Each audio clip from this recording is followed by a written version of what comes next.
Bonjour à tous. Aujourd'hui, nous sommes aux instants T. Je dis aux personnes qui regardent cette vidéo, vu que cette vidéo va être montée et diffusée sur YouTube pour que d'autres personnes puissent profiter de la conférence que vous allez avoir aujourd'hui. Et le sujet du jour, c'est le drone, un outil innovant au service d'une communication visuelle différenciante et personnalisée. Alors, qu'est-ce que ça veut dire ce titre? On va y revenir tout de suite, mais avant, je vais me présenter. Je m'appelle Gauthier Veltri, j'ai deux entreprises qui s'appellent pour la première Prodigo, qui est prestataire de services pour tout ce qui est drone. On fait photos, vidéos, réalisation aussi de films au sol, mais on fait également tout ce qui est inspection technique, modélisation 3D, topographie, thermographie par drone. Nous avons une deuxième entité qui s'appelle ProDroner, qui est une école de formation pour les professionnels qui veulent utiliser le drone dans leur métier. On a également, comme vous pouvez le voir, une chaîne YouTube. On a une vraie communauté derrière. Il y a 6600 personnes qui nous suivent sur l'univers du drone et l'utilisation du drone dans un milieu professionnel. Et vous pourrez trouver plein d'informations en complément de cette présentation sur cette chaîne YouTube-là en tapant Gauthier Veltri. Vous allez avoir marqué en haut à gauche de la conférence pendant toute la durée de la conférence. Alors, qu'est-ce qu'on va voir aujourd'hui? De quoi allons-nous parler? Le premier sujet, ça va être qu'est-ce qu'on peut faire concrètement avec un drone pour tout ce qui est communication. On va rester concentré sur votre domaine d'activité, tout ce qui est choses qui vous intéressent tout simplement. Quel matériel on peut utiliser, à quel coût, quelles sont les différentes gammes de drones. On va voir également le cadre réglementaire pour l'utilisation du drone en France et la formation. Et enfin, je vais faire deux digressions qui m'ont été demandées de la part des organisateurs d'Instant T qui peuvent vous intéresser également autour des nouveaux outils de tournage que vous pourrez utiliser dans les années à venir pour vos contenus photos et vidéos.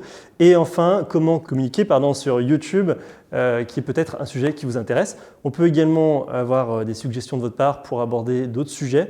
Et à chaque chapitre, on fera un petit question-réponse pour éviter de faire un trop gros question-réponse à la fin. Comme ça, si vous avez des questions sur chacune des thématiques, vous pourrez les poser à chaque fin de thématique. Alors, dans un premier temps, on va commencer avec le plus simple, le plus basique. Qu'est-ce qu'on peut faire avec un drone? Alors bien sûr, vous savez qu'on peut faire de la photo avec un drone. Je vous mets ici deux exemples. L'exemple que vous voyez à gauche, c'est pour une entreprise. Vous voyez qu'on a formé une lettre avec tous les employés. C'est un bel outil de communication. Et vous voyez à droite quelque chose qui m'était demandé par une agence d'architecture qui est spécialisée dans la construction de skateparks et qui voulait des points de vue originaux pour mettre en valeur ce qu'ils avaient construit.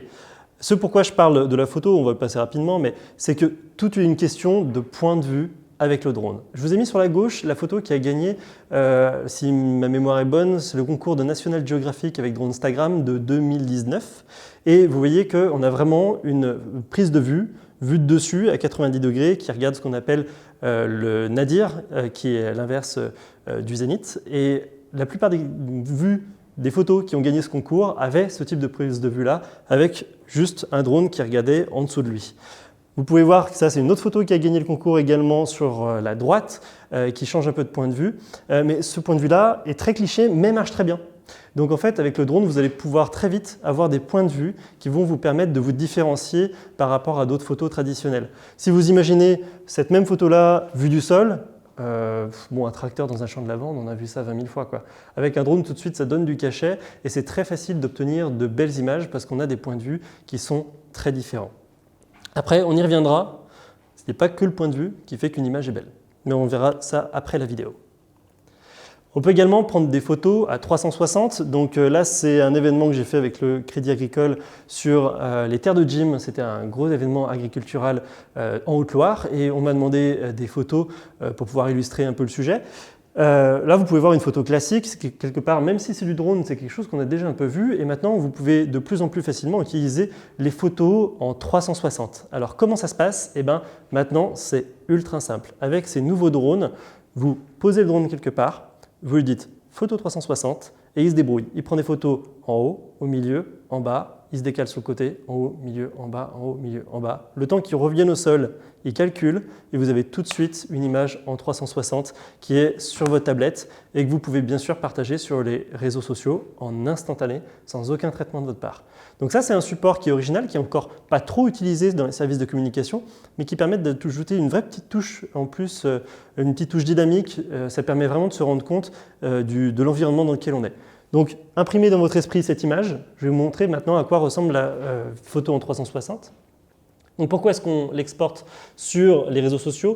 Parce que pour visualiser quelque chose en 360, il faut soit un logiciel sur son PC, soit un site internet qui accepte les photos en 360. Et le logiciel qui utilise le mieux les photos en 360, c'est bien sûr Facebook. Donc vous pouvez voir, hop, cette photo en 360, soit vous pouvez orienter votre téléphone, soit vous pouvez vous déplacer directement dessus. Et vous pouvez voir qu'en plus de la perspective qu'on avait tout à l'heure, voilà, on arrive vraiment à comprendre quel est l'enjeu de cet événement, la taille que ça représente. On a même une route faite foraine en fond. Donc ça permet une immersion totale sur le lieu de l'événement. Cette photo m'a pris 15 secondes à faire. Donc c'est vraiment super comme support de communication. Après, on peut quand même faire des retouches dessus, on peut quand même l'utiliser différemment. Par exemple, là, on m'a demandé d'incruster le logo du Crédit Agricole sur cette tente. C'est quelque chose qu'on a pu faire, on a pu le retrouver après dans le 360 sans aucun problème. Donc ça, voilà, vraiment en termes d'immersion, de facilité, c'est vraiment top. On peut également faire quelque chose qui est moins connu, c'est la modélisation 3D, qu'on appelle de la photogrammétrie dans le jargon. Pourquoi? Parce que c'est de la mesure par la photo. La photogrammétrie, le principe est simple, c'est qu'en fait, on va prendre plein de photos les unes à côté des autres pour qu'on puisse ensuite les entrelacer entre elles et que ça crée un nuage de points, puis un modèle 3D. C'est la technique qui est utilisée aujourd'hui pour faire de la topographie avec un drone en grande majorité, mais ça peut être également un outil de com pour pouvoir faire balader les gens dans votre modèle 3D.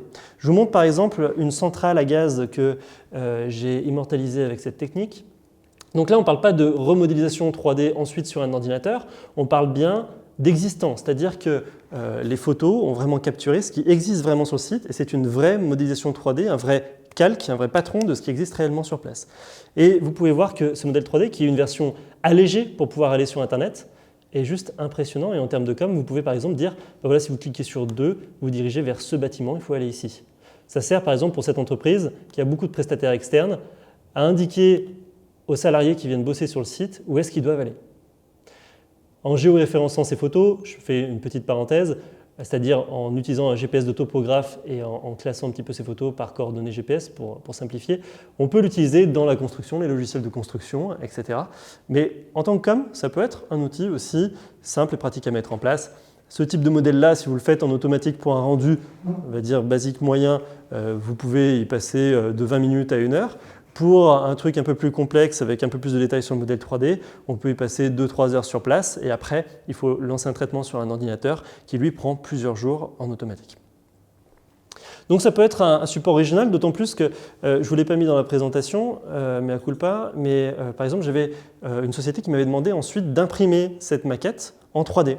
On peut soit l'imprimer avec les technologies 3D classiques telles qu'on connaît, c'est-à-dire vous voyez tous les bouts de plastique blanc avec la tête, voilà, tout le monde connaît maintenant l'impression 3D. Donc ça a un rendu assez classique PVC, assez cheap en fait, assez pas cher. Et il y a d'autres techniques qui existent. Par exemple, j'ai fait des impressions 3D en résine qui permettent d'avoir un matériau entièrement translucide. Donc là, on a vraiment la forme du bâtiment qui est entièrement transparente. Ça fait un très beau rendu. Mais le rendu que je préfère encore, c'est la technologie plâtre-couleur. C'est-à-dire qu'on va imprimer la forme 3D en plâtre et dessus, on va venir imprimer ça en couleur. Et ça donne des maquettes qui sont hyper réalistes, qui tiennent au creux de votre main et qui sont fondées sur l'existant et pas la reconstruction d'un bâtiment, par exemple. Donc si par exemple vous avez, je dis ça à tout hasard, un château, vu que nous sommes dans un château, à faire en maquette 3D, ça pourrait être très simple de le faire avec un drone, impression 3D plâtre, couleur, avec un superbe rendu, ce qui éviterait de faire ces maquettes en bois qui prennent beaucoup de temps à faire. Alors maintenant, on va parler de quelque chose que vous connaissez un peu plus, on va parler de la vidéo. Je vais vous montrer deux exemples. Le premier exemple de ce qu'on a pu faire en vidéo, alors ce n'est pas nous qui l'avons fait, mais c'est un élève qui est venu dans notre école. En début de formation, il ne connaissait rien ni au drone ni à la vidéo. Il a fait une formation pour le drone et une spécialisation en réalisation de films chez nous. Et il a sorti ce résultat.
un petit film très court, mais qui montre comment est-ce qu'on peut utiliser le drone. Le drone, il est utile en introduction pour préciser le contexte, pour vraiment permettre de visualiser la 3D d'un bâtiment et comprendre quelle est l'importance d'un bâtiment ou d'un objet dans son décor.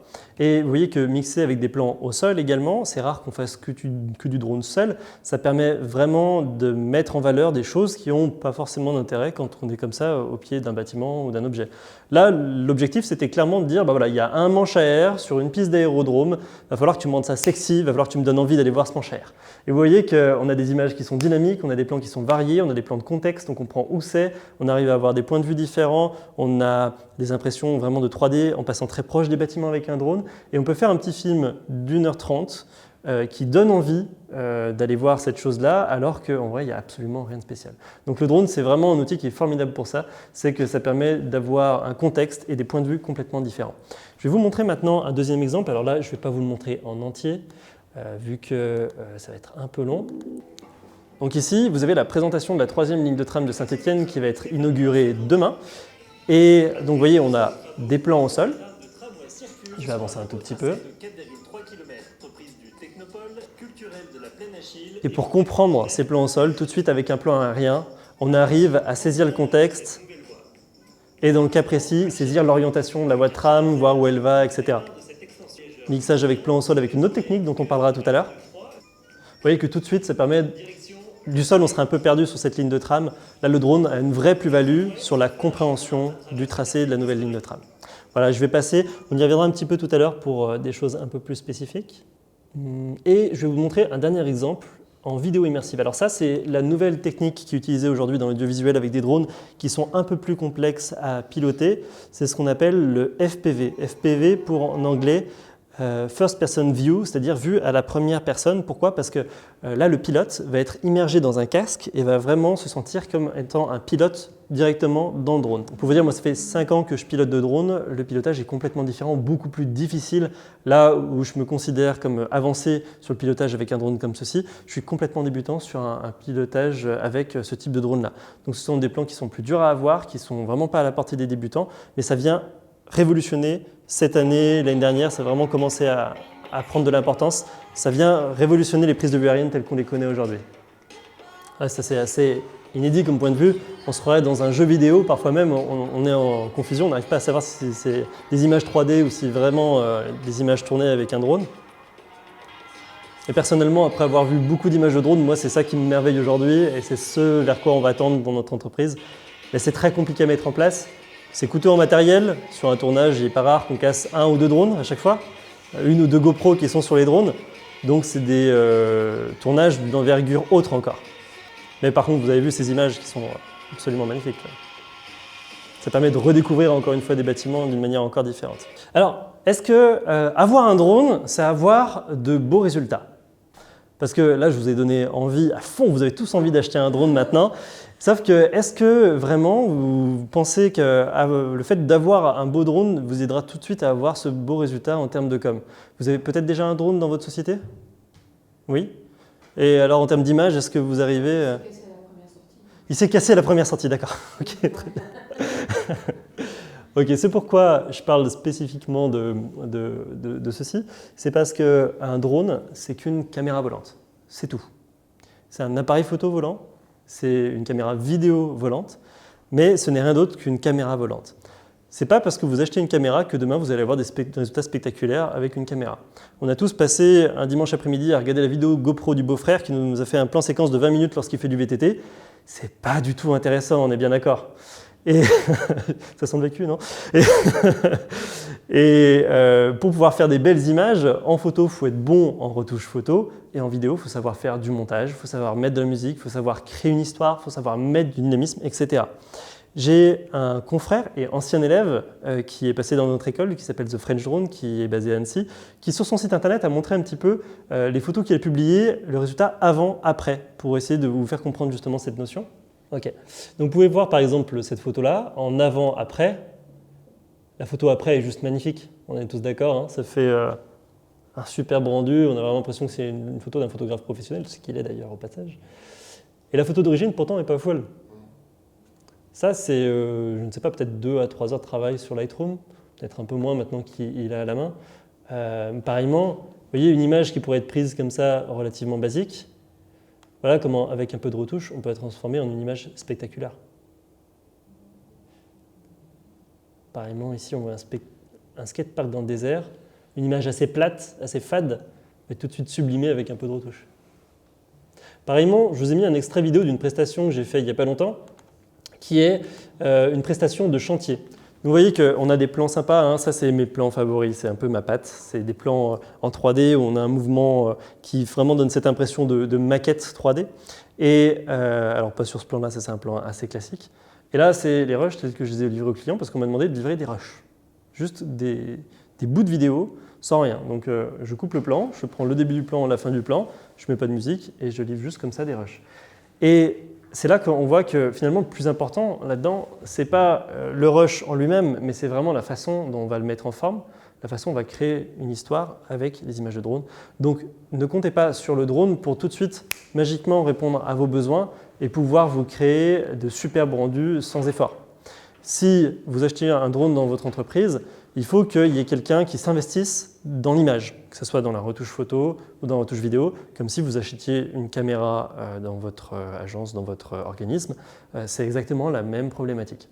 Donc, acheter un drone, c'est bien, mais il faut voir que derrière, en termes d'investissement, il faut avoir les compétences, il faut avoir peut-être un peu de matériel, des licences logicielles, et ce n'est pas uniquement le drone qui va créer cet effet waouh. Vous pouvez voir que par rapport au film que je vous ai montré avant, on s'embête. Hein. Et c'est normal. Alors, maintenant, je vais vous parler un petit peu des gammes de drones. Si vraiment vous voulez acheter un drone dans votre agence, par quoi est-ce qu'on commence? Est-ce qu'on commence avec un budget à 400 €, un budget à 2000 € ou un budget à 10 000 €? Qu'est-ce que ça apporte, ces différences de modèles? Qu'est-ce que ça peut faire? Donc là, on a le Mavic Mini qui vient de sortir la semaine dernière, qui est un drone qui fait des images 12 mégapixels, qui fait de la vidéo en max 2,7K, donc c'est un peu au-dessus de l'HD, et qui fait de l'HD en 60 images par seconde, ce qui est assez correct pour un prix de 400 €, qui a 30 minutes d'autonomie, donc on pourrait se dire, bon, c'est peut-être un peu plus qu'un jouet. Ici, on a la gamme Mavic Pro, là c'est le Mavic 2 Pro, avec un capteur 1 pouce, donc un grand capteur qui peut avoir une belle luminosité, une belle plage dynamique, des beaux noirs, des beaux clairs. Et 90% de mes prestations, je les fais avec ce Mavic 2 Pro. C'est un matériel qui est très compact, vous l'avez sur la table, il peut se plier. Donc vraiment, vous pouvez partir avec ça dans une sacoche, ça ne pose aucun problème. Ça fait 22 minutes d'autonomie à peu près, et ça fait des images jusqu'en 4K 30 images par seconde. Donc c'est une très belle qualité-prix. C'est un beau compromis entre l'encombrement, le tarif et ce que ça peut produire en termes de qualité d'image. Tout ce que je viens de vous montrer, ça a été tourné avec le Mavic 2 Pro. Mais c'est un budget de 2000 €. Et c'est un appareil qu'on peut configurer correctement, c'est-à-dire on peut tout mettre en manuel, on peut mettre des profils plats pour ceux qui connaissent en vidéo, on peut étalonner les couleurs derrière, etc. Et donc on a une marge de progression qui est quand même vachement chouette sur ce type de matériel. Et ensuite, on a l'Inspire. Donc là, c'est l'Inspire 2 qui est présenté. Donc là, on peut changer les caméras, les objectifs. Il y a même des disques durs SSD dans le drone parce que les cartes SD ne sont pas assez rapides pour enregistrer la vidéo, tellement que la vidéo est de bonne qualité et qu'elle prend énormément de place. Je crois que c'est quelque chose comme 1 gigabit, enfin, c'est quelque chose d'énorme. Et c'est le standard pour tout ce qui est télévision, publicité et maintenant cinéma. C'est des tailles de capteurs qui vont jusqu'au micro 4 tiers, donc on est quasiment sur des qualités équivalentes type Red, Alexa, qui sont des caméras qui sont utilisées dans le cinéma. Alors vous allez me dire, si j'ai les moyens, est-ce que ça vaut le coup que j'aille sur le plus gros drone ou est-ce que je vais sur les plus petits modèles? Eh bien, j'ai envie de vous dire, tout dépend de vos compétences en interne. Si vous avez déjà quelqu'un qui s'y connaît bien en vidéo, déjà vous pouvez commencer avec le Mavic 2 Pro sans aucun problème. Si vous débutez dans tout ce qui est prise de vue, images, vidéo, etc., à la limite, il faut peut-être voir un plus petit modèle. Alors peut-être pas le Mavic Mini, il y a des gammes intermédiaires, il y a le Mavic Air, il y a le Mavic Pro 1, etc. Mais je vais vous montrer quelque chose qui va peut-être vous surprendre. Ces images sont tirées d'un appareil à 400 €. Donc c'est un test du blog spécialisé sur les drones Helico Micro. On le remercie au passage pour ces images. Donc vous voyez que là, on a un appareil qui fait moins de 250 grammes, qui nous sort de la HD à 60 images par seconde. Alors certes, avec un petit capteur, certes, ce n'est pas les plus belles images que moi j'aimerais exploiter en montage, Mais si vraiment vous débutez dans l'audiovisuel, vous débutez avec un drone, ça peut être un très bon point de départ, ne serait-ce que pour madame pour pouvoir le cracher dans un arbre et apprendre à piloter avec. Il vaut mieux, avec les drones, commencer petit, exploiter à fond une machine et ensuite passer sur le plus gros modèle. Ne serait-ce que pour prendre de bons réflexes, parce que les vols sont moins automatisés. Là, par exemple, il n'y a pas de capteur d'obstacles. Sur les gros, il y a des capteurs d'obstacles. J'ai connu des pilotes qui ont pris des très mauvaises habitudes et qui se reposaient énormément sur les capteurs d'obstacles pour pouvoir voler de manière sereine. C'est-à-dire qu'ils attendaient que le drone freine de lui-même sur les obstacles, etc. Il faut savoir que les capteurs d'obstacles, il y a des angles morts, ça ne marche pas la nuit, etc. Ce sont des très mauvaises habitudes et justement, nous, en formation, on défait un petit peu ça pour qu'on puisse voler correctement. Qui serait satisfait de ces images? Levez la main. Donc vous voyez, hein, avec un petit matériel, avec un truc qui fait 250 grammes, je ne sais pas si vous imaginez, hein, c'est rien en termes de poids, c'est 4 fois moins qu'un paquet de farine d'1 kilo. Et ça permet de sortir ce type d'image, donc vous voyez, ça peut être tout à fait correct. Alors, est-ce que vous avez des questions sur justement ce qu'on peut faire avec un drone et le matériel utilisé? Donc la question c'est, est-ce qu'on pilote tout en automatique ou est-ce qu'il y a une partie manuelle? Alors toutes ces images qui viennent d'être visionnées, ce sont du pilotage en manuel. Il y a des modes automatiques ou semi-automatiques qui permettent de faire des aides à la capture d'image, mais la plupart du temps, on va piloter en manuel et c'est pour ça que c'est intéressant d'apprendre à bien piloter correctement, parce que du coup, on va apprendre à faire ces plans-là et à faire de belles images. Le drone tout automatique, ça reste encore aujourd'hui un fantasme. Ça va arriver très certainement sur le marché mi-2019, voire mi-2020, voire début 2021, mais ça sera principalement pour des utilisations type selfie. Et si vous voulez faire les plans que vous voulez faire, c'est comme une caméra. Il faut pouvoir la passer correctement là où on veut et faire le mouvement qu'on souhaite pour avoir de belles images. Donc la première question c'était sur est-ce que c'est résistant pour la pluie? Il y a certains types de drones qui maintenant commencent à devenir résistants, comme par exemple le drone industriel M210 qui fait à peu près ça d'envergure, donc c'est vraiment encore une autre gamme. Aujourd'hui les drones ne sont pas résistants à la pluie et c'est pas grave. Pourquoi c'est pas grave? Parce que même s'il était résistant à la pluie, si votre but c'est de faire des images, vous allez vous retrouver très vite avec des gouttes sur l'objectif et du coup ça n'aura pas vraiment d'intérêt. Au niveau des conditions de luminosité, c'est justement là où on va avoir une marge de progression entre les différents appareils. Ça va être compliqué dès qu'il fait un peu noir de faire des images avec des drones comme du Mavic Mini, du Mavic Air, du Mavic 1 Pro. Ça va être un peu plus correct avec du Mavic 2 Pro, celui que j'utilise actuellement. D'ailleurs, je vous invite à regarder une vidéo qui pourrait être en fiche sur la vidéo. Je prépare mes fiches YouTube en même temps. Qui montre la comparaison entre le Mavic 2 Pro et le Mavic 2 Zoom avec deux capteurs différents et on voit bien que sur tout ce qui est plage dynamique, sur les basses et hautes lumières, on a quand même plus d'informations avec un capteur qui est plus grand. Après, si vous passez sur de l'Inspire, là le capteur est encore plus grand et niveau qualité c'est top de chez top. Donc plus on va aller sur une gamme haute et plus sur les basses luminosités, on va obtenir quelque chose de correct. Alors est-ce qu'il y a des autorisations de vol? Ça me fait une super transition parce que la prochaine thématique c'est la réglementation, la meilleure transition de l'année. Merci beaucoup. Donc, parlons un petit peu réglementation, justement, pour voir ce qui est nécessaire de faire pour devenir un pilote professionnel, parce que jusqu'à maintenant, je vous ai vendu du rêve sur tout ce qu'on peut faire avec le drone, mais maintenant, on va voir un peu le côté moins sympa du métier, qui est la partie réglementaire et administrative. L'organisme qui gère ça s'appelle la DGAC, la Direction Générale de l'Aviation Civile, qui est chargée d'émettre des guides pour pouvoir faire comprendre aux pilotes de drone quelles sont les applications dont ils ont besoin pour utiliser le drone en loisir, en tant que professionnel, etc. Et ce guide est assez détaillé, vous pouvez le retrouver si vous tapez « Guide des activités particulières » sur Google directement. Donc la DGAC qui a donné deux domaines d'application, le loisir et les activités particulières.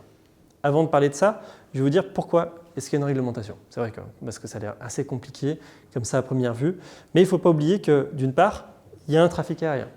Il y a des aéronefs habités, autrement dit des avions, des hélicoptères qui circulent dans le ciel. Et eux, s'ils se reçoivent un drone sur la figure, ils seront plus impactés que vous qui restent au sol.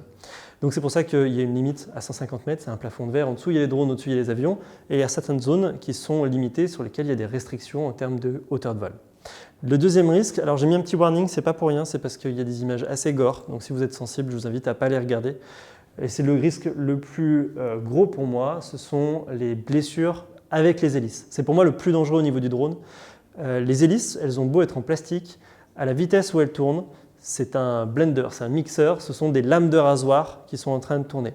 C'est pour ça que quand je vois des personnes qui prennent un peu trop confiance et qui s'approchent de leur drone ou font approcher leur drone de personnes sans trop prendre de précautions, à chaque fois je fais de la sensibilisation et je dis attention, là vraiment on prend des marges de sécurité qui sont vraiment très faibles.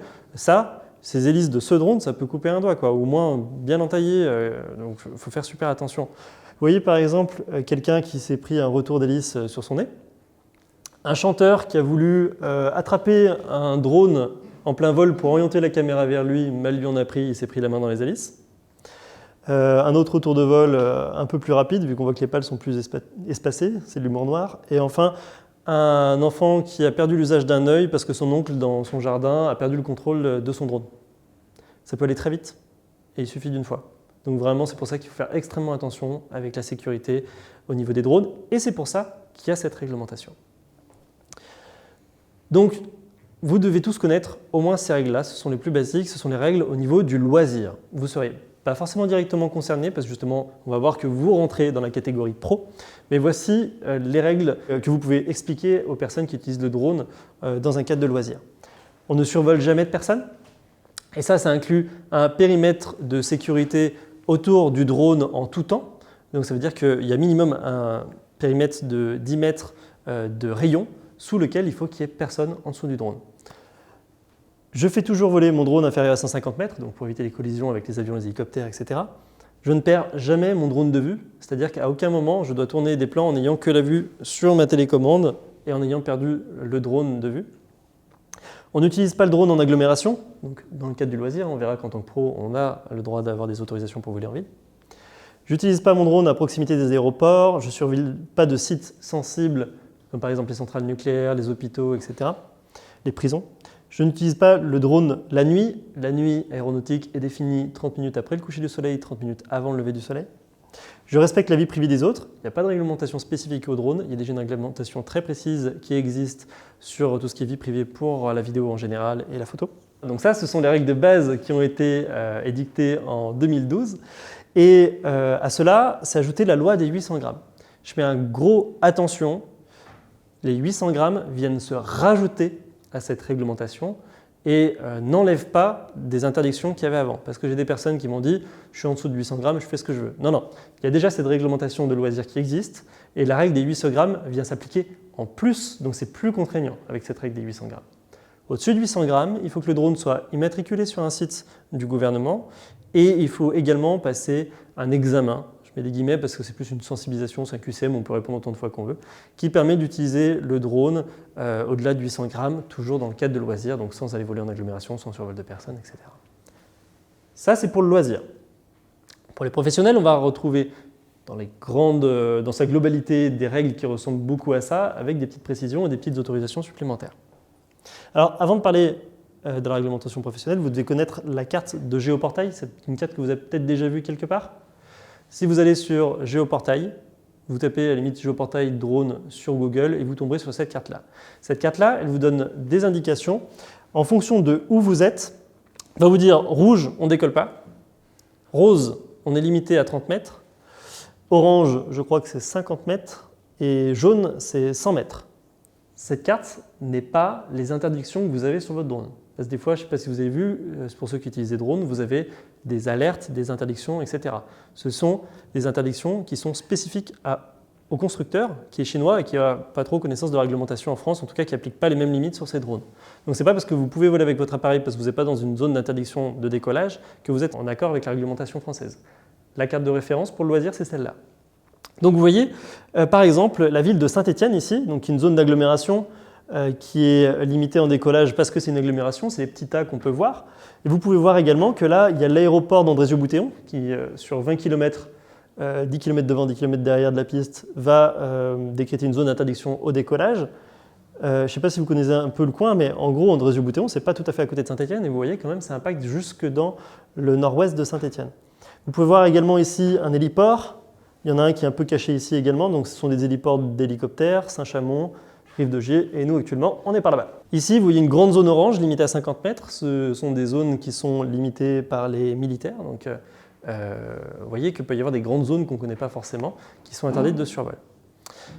Voilà pour le loisir. Alors maintenant, à partir de quand est-ce que vous êtes considéré comme professionnel? Ce qu'on appelle avec abus dans notre jargon la réglementation professionnelle. La réglementation s'appelle activité particulière. Eh bien, soit on est dans le loisir, c'est-à-dire on vole et on fait des images pour son loisir. Et pour simplifier, tout le reste, ce sont des activités particulières. Je dis pour simplifier parce qu'il y a aussi tout ce qui est expérimentation, etc. Mais c'est encore autre chose. Donc, loisir, activité particulière. Donc ça veut dire que je suis dans une association, donc gouvernementale, à but non lucratif, etc. Je décide d'utiliser ces images en interne, et bien je suis quand même dans le cadre des activités particulières. Je ne suis pas dans le cadre du loisir. La monétisation ne vaut pas le cadre réglementaire. Donc, à partir du moment où vous avez un drone, basiquement, que vous utilisez dans le cadre d'une asso, d'un organisme, que acheté l'asso, l'organisme, et que c'est dans le but d'aider l'asso, l'organisme, etc., c'est dans le cadre des activités particulières. J'ai déjà entendu des gens qui sont venus me voir en me disant « bah non, moi je fais des images pour ma boîte, on les utilise qu'en interne, on les utilise pour notre site internet, donc on ne s'est pas déclaré. » Non, à partir du moment où c'est pour l'entreprise, c'est également de l'activité particulière. Qu'est-ce qu'incombe comme obligation et démarche l'activité particulière? La première chose à obtenir, c'est un certificat d'aptitude théorique télépilote de drone. C'est un peu comme le code de la route. C'est-à-dire vous avez des QCM, vous avez des thématiques qui vous sont données, comme par exemple la réglementation, l'électricité, la lecture de cartes. Et il va falloir se préparer à ces QCM-là pour passer le théorique télépilote de drone dans un centre de la DGAC. Pour vous, à Lyon, ça se passera à Saint-Exupéry. Également, le plus important, c'est pour ça que j'ai décalé, c'est l'attestation de formation pratique.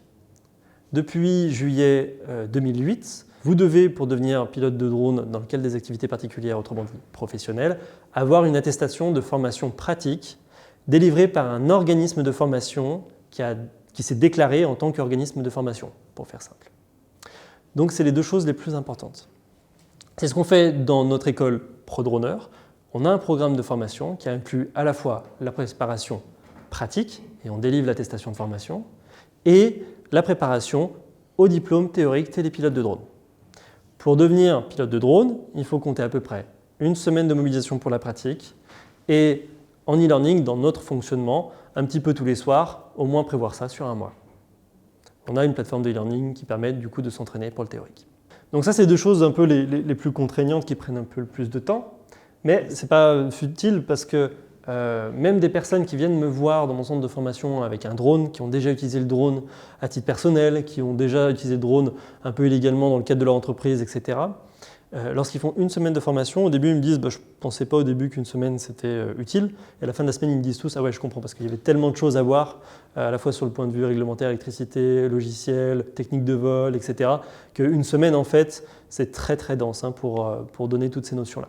Nous d'ailleurs, ces personnes-là, on préfère avoir des débutants complets parce que ces personnes-là, elles viennent avec plein de mauvais réflexes, plein de mauvaises habitudes. J'ai des gens qui font du vol, des vols hors vue sans voir les drones, qui se déplacent pas de manière sécure sur le déplacement avec l'appareil.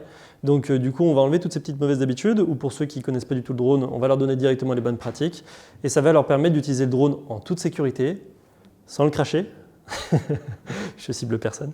Et de pouvoir l'utiliser. Généralement, quand mes élèves suivent ces règles, ils ne crachent jamais de drone. Moi, j'ai jamais un élève qui est revenu me voir derrière en me disant j'ai craché un drone. Ou alors, c'est qu'ils sont sortis du cadre que je leur ai dit au niveau des règles de sécurité et du coup, ils ont pris leurs propres risques. Je fais un petit peu ma promo, j'en profite. C'est moi qui fais les formations dans mon école de formation et ce qu'aiment beaucoup les personnes, c'est que vu que je fais de la prestation à mi-temps, ça permet d'avoir un bon retour d'expérience terrain et du coup de pouvoir commencer directement en tant que professionnel avec des bonnes habitudes et un bon retour terrain. Autre démarche à faire pour être à jour dans le cadre des activités particulières, à rédiger un manuel d'activités particulières, ce sont les procédures de sécurité et l'entretien du matériel pour faire court, une déclaration annuelle d'activité pour déclarer le nombre d'heures de vol et dans quel type de scénario on effectue ces vols, une attestation de conception, autrement dit une homologation de l'appareil dans certains scénarios de vol, pas tous, une déclaration d'activité de photographie et de cinématographie aérienne annuelle, donc ça c'est un peu un reliquat de réglementation qu'il faut faire tous les ans, une assurance responsabilité civile spécifique drone pour les dommages qu'on pourrait causer aux tiers, et faire des demandes d'autorisation quand nécessaire. Quand on veut voler en ville, par exemple, on doit faire une demande d'autorisation à la préfecture. Lorsque je veux voler dans la zone orange que j'ai décrite tout à l'heure par rapport aux militaires, il va falloir faire une demande à l'autorité militaire compétente dans cette zone-là. Et grâce à la lecture de cartes aéronautique, on va pouvoir savoir à qui s'adresser. Lorsqu'on va vouloir voler dans une zone de l'hôpital, on va devoir se mettre en relation avec les hôpitaux, etc. Il y a des zones qui sont plus simples pour voler que d'autres. J'ai déjà fait des prestations à Paris, c'était tellement compliqué que j'ai sous-traité les demandes d'autorisation, c'est possible de le faire. On trouve des personnes qui sous-traitent des demandes d'autorisation à 50 € l'unité ou avec un abonnement à 50 € par mois, qui peuvent faire ça pour vous, si vous voulez, si c'est quelque chose qui ne vous intéresse vraiment pas. Et il y a certaines autres zones, comme par exemple, moi, à Saint-Étienne, il y a une prestation sur 2 que je fais sans avoir besoin de demander des autorisations ponctuelles complémentaires. Mais par contre, je dois m'acquitter de toutes ces démarches au moins une fois par an. Alors, j'en arrive à cette conclusion, c'est que pour avoir une activité professionnelle avec un drone, vous devez avoir quelqu'un qui soit responsable dans votre équipe et qui gère cette partie-là. Parce qu'en tant qu'organisme, que ce soit une entreprise, une asso, peu importe, ou un institutionnel, vous avez une certaine responsabilité par rapport au drone et cette responsabilité doit être déléguée à quelqu'un. Vous ne pouvez pas juste dire je ne savais pas. Et c'est cette personne qui vraiment va devoir être formée et qui sera responsable de toutes les opérations administratives. Donc, utiliser un drone dans un organisme, c'est un engagement parce que ça veut dire qu'il y a quelqu'un qui va vraiment être investi de l'utilisation de ce matériel-là. Ça ne se fait pas juste en un claquement de doigts comme ça. Est-ce que vous avez des questions par rapport à la réglementation ? Si c'est en zone campagne, toutes les zones qui n'étaient pas colorées, qu'on a vu tout à l'heure sur la carte, du coup, j'ai besoin de demander l'autorisation de vol à personne, la plupart du temps. Donc je vous montre tout ça pour vous montrer la totalité de ce qu'il y a à faire dans les pires des cas, mais au quotidien, je ne passe pas mon temps non plus au téléphone et sur mes mails pour demander des autorisations. On passe à la suite ? Allez, super. Alors, on va faire une première digression sur tout ce qui est nouveaux outils. Comment est-ce que vous allez pouvoir produire du contenu, photo, vidéo, différemment dans les prochaines années? Quels sont les matériels qui sont présents actuellement sur le marché et qui permettent de simplifier toute cette problématique de la production, du gros matériel, etc. Je vais vous montrer rapidement un extrait de ce que j'ai tourné avec le petit buggy, avec une GoPro 7 à la main. Donc on parle d'un matériel qui vaut 300 € aujourd'hui, que je tiens juste à la main comme ça. Pas de stabilisation, quoi que ce soit, j'ai juste mis REC et c'est les images qui sortent de la caméra qui est juste là. Sur la route avec beaucoup de mouvements. Vous pouvez voir que ce plan où je filme là, c'est assez impressionnant, hein. Il n'y a pas de post-production, il y a juste une caméra à la main là. Et vous voyez qu'au niveau du sol avec la suspension, ça bouge vraiment beaucoup. C'est quand même impressionnant. Voilà, donc c'était juste pour vous montrer un petit extrait très rapide. Pour vous dire que là où c'était extrêmement compliqué avant d'avoir des images stables, qui soient jolies, qu'il fallait entièrement paramétrer la caméra, avoir une nacelle compliquée, etc. Aujourd'hui, on peut produire du bon contenu vidéo avec un matériel hyper accessible. Vous voyez par exemple ici la GoPro 8, donc la nouvelle GoPro qui vient succéder celle que je viens de vous montrer, qui a encore amélioré la stabilisation, qui est une stabilisation donc numérique, il n'y a rien de mécanique à l'intérieur de l'objectif, et sur lequel on va pouvoir, début d'année prochaine, quand les modules vont sortir, greffer un microphone, une lampe LED, un écran retournable, et donc ça permet d'avoir un bon son, un bel éclairage et avoir le retour vidéo pour un matériel qui est hyper accessible. Et là on commence à se dire, finalement la limite aujourd'hui, c'est plus le matériel, c'est juste la créativité, la façon de présenter qui va faire qu'on va être capable de produire du bon contenu vidéo.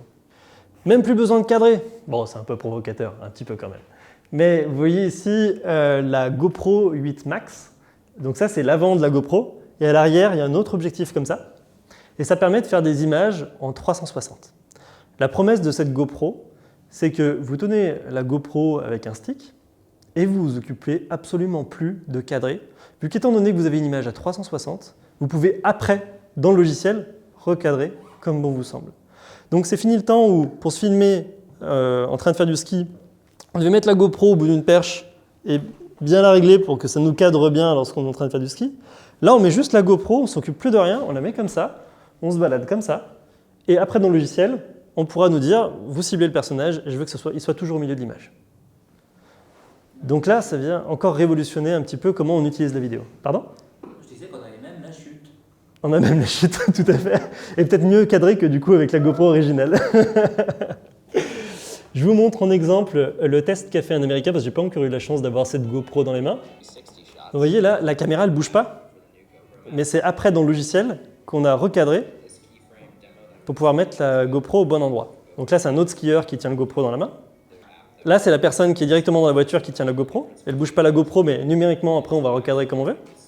Voilà, vous voyez, vous pouvez gérer le cadre, l'endroit où ça regarde, à tel endroit. On met une keyframe, on met un point. Et grâce à ça, on va pouvoir bouger, zoomer, dézoomer. Donc ça vient vraiment révolutionner la façon dont on prend des vidéos, cet objet. Qui plus est, ça supprime l'image de la perche et du coup on ne voit même pas qu'elle est tenue par quelqu'un. Je fais également une petite aparté sur cet appareil qui est le Ronin SC, qui propose une fonctionnalité qui est assez marrante, assez innovante. C'est que donc si vous êtes équipé d'un gros boîtier qui est bien qualitatif et que vous voulez quand même vous filmer vous, le problème avec ce type de matériel, c'est que bien souvent, c'est un peu la croix et la bannière pour arriver à tenir et à se cadrer en même temps. Et bien sur ce nouveau modèle, l'image est synchronisée avec le stabilisateur. Vous avez juste à vous sélectionner, vous, avec votre téléphone, pardon. Et du coup, si vous posez le trépied et que vous bougez à droite à gauche, automatiquement, la caméra va vous suivre. Donc vous pouvez avoir un matériel stabilisé qualitatif et pouvoir vous filmer vous-même sans avoir besoin de cadrer. Si en plus de ça, vous rajoutez le petit appareil que j'ai en ce moment à la ceinture, qui est un micro sans fil. Ce module-là, sans le micro, il vaut 150 €, qui permet d'être relié directement à la caméra, comme vous pouvez le voir sur le dessus de la caméra, à la prise d'entrée micro. Vous pouvez avoir un son hyper qualitatif pour un budget de 200 € micro plus récepteur. Et le son, Dieu sait que c'est important dans une vidéo. Ça vient de sortir aussi. Hein. Là, on n'est que sur du matériel fin 2019 et ça vient bouleverser la façon dont on travaille. Donc vous voyez qu'en toute autonomie, on fait une conférence simple. J'ai 2 appareils vidéo qui me filment, dont un avec une belle qualité d'image, un qui me sert à faire des cuts et à pouvoir parler au cas où si la vidéo là-bas ne marche plus. J'ai un micro sans fil avec un micro-cravate, donc un super son. Vous pourrez le voir du coup sur YouTube en voyant cette vidéo en replay. Et ça en étant tout seul. Et ça fait une belle qualité de prod en étant complètement indépendant. Donc vous voyez qu'on n'a pas besoin d'être 36 000 pour avoir une belle qualité de production.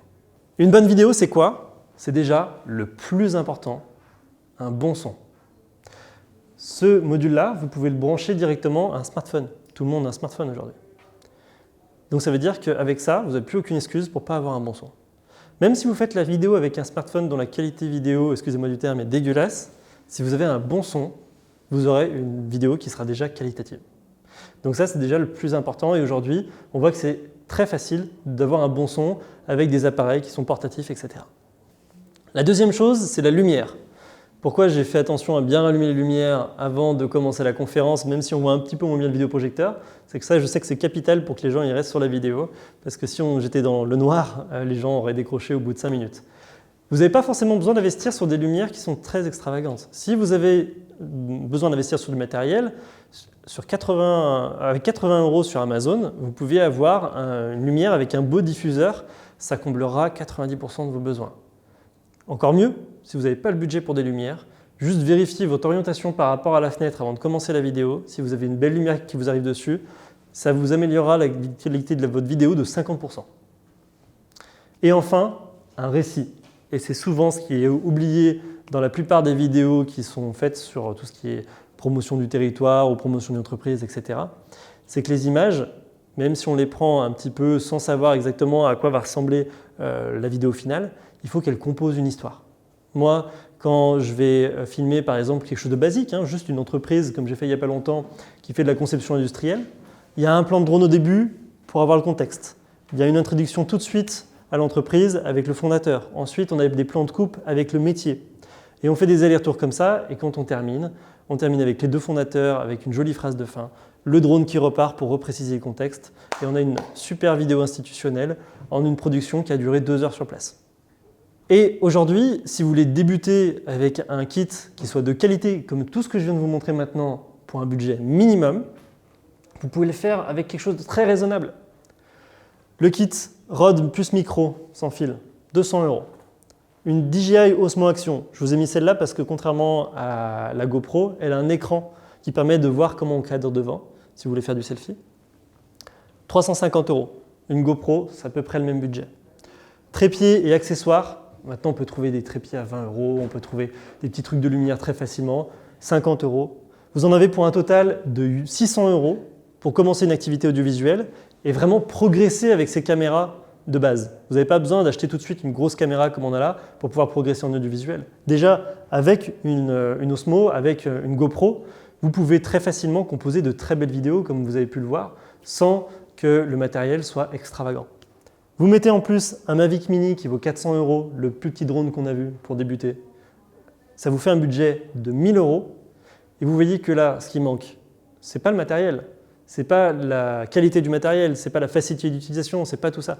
C'est soi-même monter en compétence pour faire du montage vidéo, pour créer ces histoires, pour comprendre comment le matériel marche un petit peu avec les lumières, avec le son, etc. Et finalement, aujourd'hui, on n'est plus limité par le budget, on n'est plus limité par le matériel, mais sur les connaissances de la personne qui veut utiliser ce matériel pour faire de la communication. Donc le plus important, si vous devez retenir une seule chose de cette slide, c'est d'investir sur les compétences des gens. Le matériel est aujourd'hui accessible pour avoir un résultat tout à fait acceptable dans 90% des vidéos que vous avez tournées pour votre cam. Et sinon, vous faites appel à des pros comme moi, ça marche bien aussi. Petite digression rapide sur YouTube également. Vu que on va en profiter, j'ai une petite communauté YouTube, donc je peux vous faire un retour d'expérience aussi sur comment ça a fonctionné pour moi et comment est-ce que vous pouvez exploiter ce média. Déjà, pour vous donner une statistique rapide, l'importance de YouTube. Aujourd'hui, en France, 1 personne sur 2 regarde tous les jours YouTube. C'est énorme. Je pense même qu'aujourd'hui, il y a plus de personnes qui regardent YouTube qui regardent la télé. YouTube, c'est la télévision d'aujourd'hui. Pour moi, la télévision, c'est déjà has-been. Le nombre de personnes de ma génération et de la suivante qui n'ont même pas les chaînes télé chez eux est juste impressionnant. Et l'avantage de YouTube, c'est que vous allez avoir une télévision personnalisée qui peut être adaptée à votre besoin et qui peut toucher les bonnes personnes si vous faites les choses correctement. Pour décoller sur YouTube, c'est extrêmement compliqué. Il y a énormément de contenu, il y a énormément de concurrence, sauf que sur le contenu qui vous intéresse vous, la promotion du territoire, la promotion d'une entreprise, la promotion d'un savoir en particulier, vous êtes sur des niches. Et si vous faites correctement les choses sur les niches, vous allez toucher votre public. Et le plus important, ce n'est pas de toucher le plus grand public possible pour faire un maximum de vues, c'est de toucher le public qui vous intéresse. Je dis n'importe quoi, imaginons que vous filmez un barrage du coin pour le mettre en valeur. Si votre cible, c'est de faire un max de vues avec cette vidéo, vous vous plantez complètement. Si votre cible, c'est pour les gens du coin qu'ils arrivent à découvrir leur patrimoine autrement, si vous mettez bien en valeur ça sur les bons réseaux sociaux, avec les bons mots-clés sur votre vidéo, les gens ils vont être attirés parce que c'est du patrimoine qui leur est proche et qui leur est cher. Et là, vous aurez gagné votre communication. Donc la course au like, la course aux chiffres, ce n'est pas forcément la bonne stratégie et c'est pour ça que c'est important de bien définir son objectif. L'idéal serait de s'entourer de personnes qui connaissent déjà comment fonctionne un petit peu YouTube et d'avoir des objectifs précis sur quel type de public on souhaite viser. Donc moi, ça commence à décoller parce que j'ai une communauté qui s'intéresse à un sujet particulier. Donc là, vous pouvez voir que exceptionnellement, c'était un test sur une GoPro, mais moi, je fais principalement des tests sur des drones et je donne des astuces sur les drones. Si les gens reviennent voir mes vidéos, c'est parce qu'ils sont abonnés à la chaîne, parce que l'algorithme a détecté qu'ils étaient intéressés par tel mot-clé également. Et du coup, pour arriver à grossir sur sa chaîne YouTube, il faut rester dans sa thématique. L'appel de « je vais essayer de tenter un coup de bluff tous les 15 jours pour faire une vidéo buzz », c'est quelque chose qui ne marche pas. Et je tiens à le préciser parce que c'est quelque chose pour lequel j'avais de l'espoir au départ de la création de ma chaîne et sur lequel je me suis rendu compte qu'il y avait bien je me suis pris une grande claque dans ma gueule, si vous me permettez l'expression. Parce qu'on a beau essayer de faire du contenu qui buzz, on a beau essayer de faire du contenu qui est attractif en termes de miniatures, de titres, etc. Ça ne marche pas parce qu'aujourd'hui le marché est saturé, que les gens ont l'habitude de voir ces titres-là et qu'aujourd'hui, une chaîne YouTube qui marche par réputation parce qu'on connaît le créateur, parce qu'on a quelqu'un à qui s'identifier. On connaît le type de vidéo que va sortir cette personne sur cette chaîne. Du coup, on est habitué à voir une émission de télévision avec un format particulier, avec une personne particulière, un rythme particulier qu'on aime revoir. Et c'est pour ça qu'on revient voir les vidéos. Donc le pari du YouTube, c'est un pari de long terme. C'est un pari qui se construit avec de bons objectifs et pas forcément le nombre de vues. Voilà, est-ce que vous avez des questions par rapport à ces nouveaux matériels ou YouTube ou ce qui vous intéresse, peu importe, je suis ouvert à toute thématique sur ce qui est en mes compétences. Alors la question c'est de savoir si je me déplace ou si je fais partager mon réseau d'anciennes élèves. Je répète juste mon micro en fait. Je me déplace à la fois à titre personnel la plupart du temps, mais je fais aussi parfois, là j'étais pas disponible pour une prestation, j'ai passé un coup de fil à un élève et un client dans la voiture en arrivant pour une prestation sur un endroit où je ne pouvais pas me déplacer, où le budget client ne permettait pas de me déplacer non plus. Donc si je peux me déplacer, c'est moi qui le fais. Et sinon, je sous-traite à mes anciens élèves, ceux que je considère être de qualité, en tout cas, qui ont de l'expérience, etc. Alors j'utilise Premiere Pro. C'est parce que tout simplement je l'utilise depuis que j'ai 16 ans, donc je commence à bien le connaître. Si je devais recommencer aujourd'hui sur un nouveau logiciel, je conseillerais plutôt en termes de budget. DaVinci Resolve, c'est un très bon logiciel de montage qui, dans sa version gratuite, permet de monter des formats HD avec plein de fonctionnalités qui sont pour certaines meilleures que Premiere Pro, pour d'autres parfois sont un peu manquantes. Enfin, les deux logiciels sont différents. Ça me permet de monter des vidéos de qualité professionnelle sans dépenser un centime. Allez, je vous remercie beaucoup pour votre attention. Vous aviez des questions super intéressantes, donc c'était super d'échanger. Je vous rappelle, pour la prestation Prodigo, la formation ProDroneur, vous pouvez me trouver sur YouTube. Et je vais vous laisser de toute façon mes cartes de visite en fin de présentation. Et si vous voulez me contacter pour avoir plus d'informations, j'y répondrai avec plaisir.